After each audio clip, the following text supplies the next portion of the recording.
작고 슬픈 외국어 무라카미 하루키 에세이.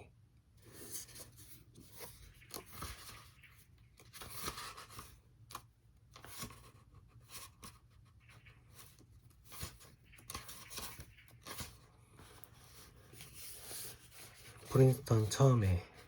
내가 뉴저지 주 프린스턴을 처음 방문한 것은 1984년 여름이었다.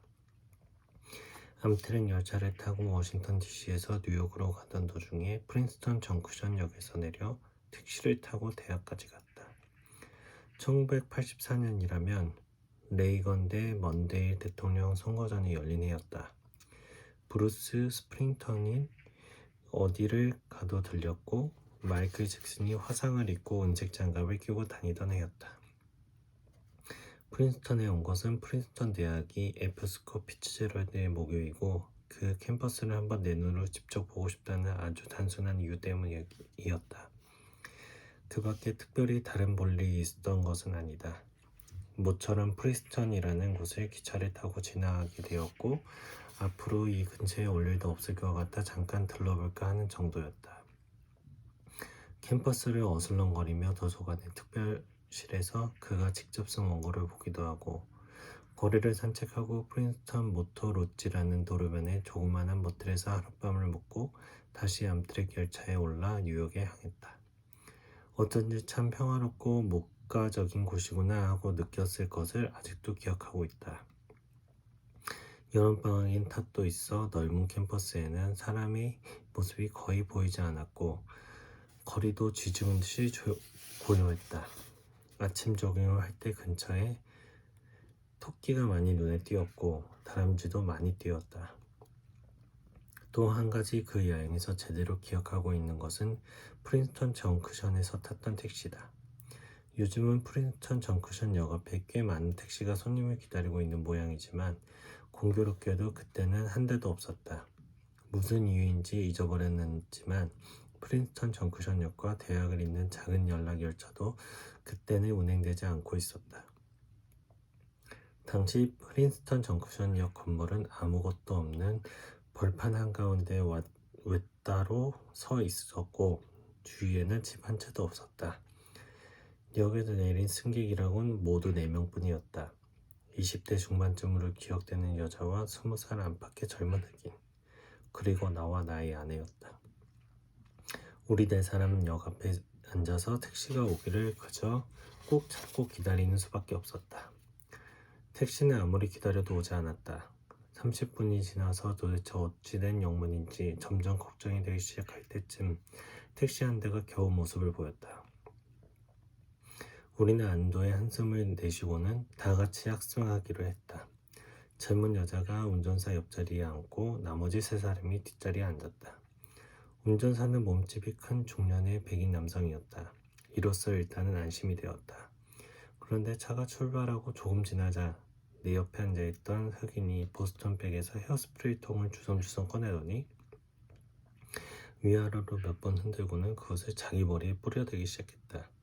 무엇 때문에 택시 안에서 헤어스프레이 뿌려야 하는지 도대체 영문을 알 수 없었지만 같이 타고 있는 사람들이 묵묵히 견딜 수 있는 일은 아니었다.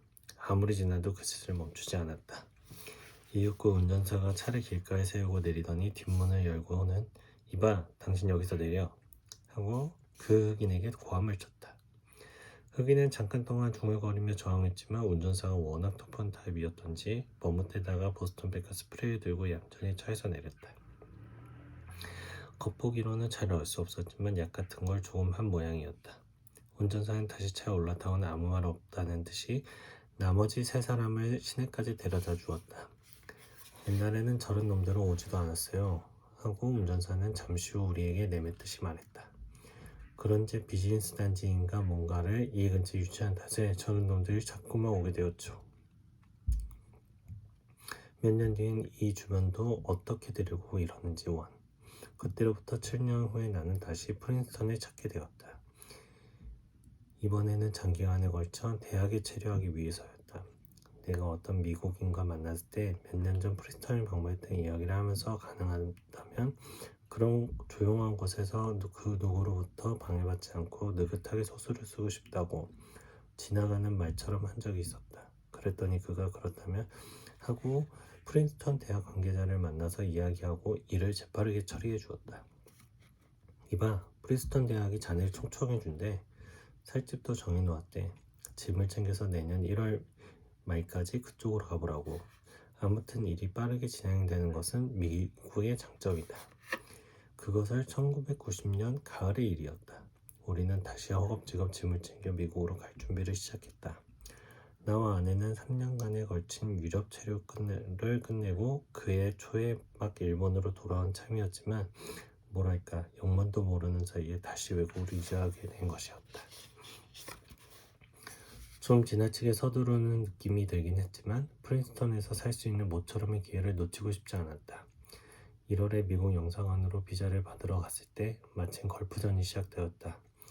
우리가 아카사카로 가는 택시 안에서 미군이 바그다드를 미사일로 공격했다는 뉴스를 들었다.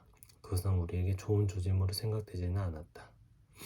설사 아주 먼 곳에서 싸움이라고는 해도 전쟁을 치르고 있는 나라에 가서 생활한다는 것이 썩 기분 내키는 일이 아니었다. 하지만 모든 소속이 이미 끝나버렸고 우리는 그대로 미국에 갈 수밖에 없었다. 결과적으로 전쟁으로 인한 직접적인 영향을 받은 적은 없지만 솔직히 말해서 그 당시 미국의 애국적이고 호전적인 분위기가 그다지 유쾌하지 않았다. 프린스턴 대학 캠퍼스에서 학생들이 걸프 무엇 뭔지가 적힌 플랜카드를 들고 데모를 하기에 오, 그리운 반전 집회라고 생각하고 자세히 봤더니 다름 아니라 프리워, 전쟁 지지 데모였다. 남의 나라 일이니까 이러쿵저러쿵 할 처지도 아니었지만 옛날 생각에 감회가 새로웠다. 구의 러커스라는 주립대학 그의 학생과 이야기를 해보았더니 그건 프린스턴이기 때문이에요. 무라카미 씨, 우리 학교의 반전 집회를 제대로 한걸요? 라고 말하는 것이었다. 프린스턴에서는 그 후에도 반전 플랜카드를 들고 있던 학생을 프로워 학생 그룹이 습격해 플랜카드를 빼앗아 부러뜨린 폭력적인 사건도 일어났다. 그러나 어쨌든 그 전쟁도 잘 끝나 이제 겨우 한숨 돌릴 수 있을까 생각했더니 이번에는 진주만 공격이 50주년 기념을 앞두고 미국 전역에서 반일 기운이 점점 고조되어 갔다. 걸프전에 의해 촉발된 애국적 고양식 같은 것이 그대로 유입된 탓도 있고 미국 경제의 장기적인 불황에 대한 좌절감의 분출구를 모든 사람이 찾고 있었다는 요소도 있었다. 일본은 어떻게 보도되었는지 모르겠지만 실제로 그 속에서 몸을 부지하고 살자니 꽤나 힘들었다. 아무튼 왠지 모르게 마음이 불편하다고 할까? 주위의 공기 속에서 가시 같은 것이 쿡쿡 찌르는 걸 느낄 때가 자주 있었다. 특히 12월에 접어들어서는 필요한 물건을 살 때 외에는 거의 밖에 나가지 않고 집안에 틀어박혀 있을 때가 많았다. 이런 식으로 느끼고 있었던 건 나뿐만 아니라 주위에 있는 일본인 대부분 대체로 같은 감정을 갖고 있었던 했다. 그런 때 하지 않아도 좋은 말을 해서 미국인의 신경을 거슬린 정치가 있기라도 하면 도대체 그 인간들은 무슨 생각을 하고 있는 건가 싶어 정말로 화가 났다. 그 무렵일 때 내가 한 미국인의 친지의 집에 저녁 초대를 받았을 때 동석한 미국 백인이 이야기 도중 입을 잘못 눌러 나에게 당신들 제비 라고 말하는 바람에 온 방이 순간적으로 머리부터 찬물을 뒤집어 쓴 소리 하나 없이 조용해지고 집주인은 그야말로 새파랗게 질려버렸다. 미국 만찬 자리에서 절대 일어나서는 안 되는 일이 실제로 일어난 것이었다. 정작 말을 한 본인은 자기가 말실수했다는 사실을 전혀 눈치채지 못한 듯 했지만 나중에 집주인이 조용히 나를 불러 이보게 하루키, 그에게 특별한 악인이 있었던 건 아니네. 너 그렇게 용서해줄게. 그 사람은 젊었을 때 군대 끌려가 태평양에서 일본군과 싸웠는데 그때 받은 교육이 지금도 의식 속에 남아있는 걸세. 결코 자네들에게 개인적으로 반감을 갖고 있던 건 아니야 라고 해명을 했다. 그런 건 별로 개의치 않으니까 신경 쓰지 않아도 된다고 나는 말했다. 실제로 그렇게 신경 쓰이지도 않는다. 하지만 동석한 사람들이 상당히 긴장했던 걸로 기억하고 있다. 그것은 좀처럼 겪기 어려운 경험이었다.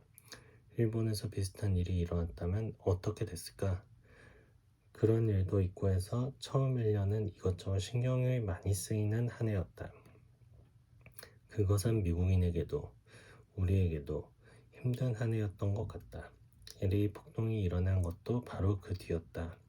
그 1년 동안 나는 줄곧 집에 틀어박혀 장편 소설을 썼다. 거의 아무데도 가지 않았고 거의 아무것도 하지 않았다. 이 장편 소설은 이상한 우여곡절 끝에 두 개의 세포로 분열해 하나는 국경의 남쪽, 태양의 서쪽이라는 약간 긴 중편 소설이 되었고 또 하나는 태엽 감는 새라는 상당히 긴 장편 소설이 되었다. 그렇게 집중하던 1년이 지나고 약간 한숨을 돌릴 때쯤 이번에는 수필 같은 것을 써보고 싶다는 기분이 점점 강해졌다. 그래서 고단시아의 책이라는 작은 잡지에 매달 연재를 하게 되었다. 한 해분의 원고량은 400자 원고지 21장에서 22장 정도로 그때까지 내가 쓴 연재 수필 중에서 가장 많은 매수였다. 그렇지만 연재를 계속하는 1년 반 동안 길다고 느낀 적은 단 한 번도 없었다. 작가라는 사람은 많든 적든 모두 그럴지는 모르겠지만 나는 어느 쪽이냐 하면 글쎄, 글을 써나가면서 사물을 생각하는 인간이다. 문자로 바꾸고 나서 시각적으로 다가온 쪽이 편할 때가 많다. 그런 의미에서 매달 그 정도의 분량은 매수가 있는 쪽이 넓게 생각할 수 있어서 좋다고 생각한다. 아마도 미국에 오고 나서 1년 정도 사이에 차분하게 글자로 써놓고 생각해야 할 일들이 그만큼 쌓여 있었던 것이라고 생각한다. 몇 년 뒤에는 이 주변에도 어떻게 되려고 이러고 있는지 원하고 1983년에 중얼거리던 프린스턴의 택시 운전사의 걱정이 결과적으로 들어맞았다고 할 수도 있고 맞지 않았다고 할 수도 있다. 프린스턴이 여전히 평화롭고 복잡한 세상과는 동떨어진 아름다운 교회의 작은 도시라는 점이 그의 걱정은 기우로 끝났다고 말할 수 있을 것이다. 쇼핑몰이나 분양주택 같은 게 많이 늘어나 아침 저녁으로 교통체증도 일어나게 되었지만 도시의 모습 자체는 거의 변화가 없다. 다만 그것을 포함한 미국이라는 나라 자체가 변했다는 점에서 그의 걱정이 아무래도 현실의 것이 된 것 같다. 이 나라를 안에서 자세히 보고 있으면 이기고 마구 이긴다고 하는 것도 꽤나 힘든 일이라는 사실을 통감하게 된다. 베트남에서는 좌절했다고 한다지만 확실히 이 나라는 냉전에도 이겼고 걸프전에서도 이겼다. 하지만 그래서 사람들이 행복해졌느냐 하면 결코 그렇지 않은 듯하다. 사람들은 10년 전에 비해서 훨씬 많은 무거운 문제를 안고 있고 그 때문에 어느 정도 당황스러워하고 있는 것처럼 보인다. 국가도 사람도 좌절이나 패배라는 게 어느 부분에서 역시 필요할지 모른다는 생각을 했다. 하지만 그렇다고 해도 미국을 대신할 만큼 명확하고 강력한 가치관을 제공할 수 있는 나라가 현재 있느냐 하면 그렇지 않다. 그런 의미에서는 현재 일반적인 미국인이 느끼고 있는 깊은 피로감은 현재 일본인이 느끼고 있는 근질근질한 마음의 불편함과 동전의 앞뒤를 이루는 건 아닐까 하는 느낌이 든다. 단순하게 말하자면 명확한 이념이 있는 피로와 명확한 이념이 없는 불편한 신기라 할 수 있을지도 모르겠다. 이 고통스러운 선택은 우리 일본인에게 있어서도 어쩌면 앞으로 커다란 의미를 갖게 되는 것은 아닐까? 나는 여기에 수록된 문장을 쓰는 것으로서 여러 가지 일에 대해 내 나름대로 이것저것 생각할 수 있었다. 그러나 대부분의 경우에는 결론 같은 건 내지 않았다. 따라서 유감스럽게도 이 책은 읽으면 미국을 술술 알 수 있다 라고 할 도움되는 책은 아니다. 얼마쯤 보탬 정도 된다면 글쓴이로선 정말로 고맙겠지만 1993년 12월 보스턴에서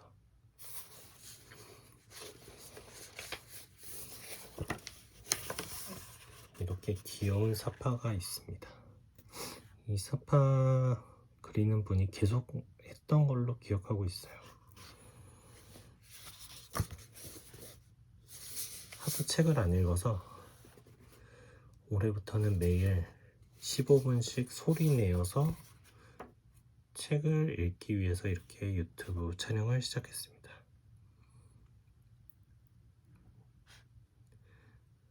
한 번 안 읽으니까 계속 안 읽게 되는 것 같아요, 책을.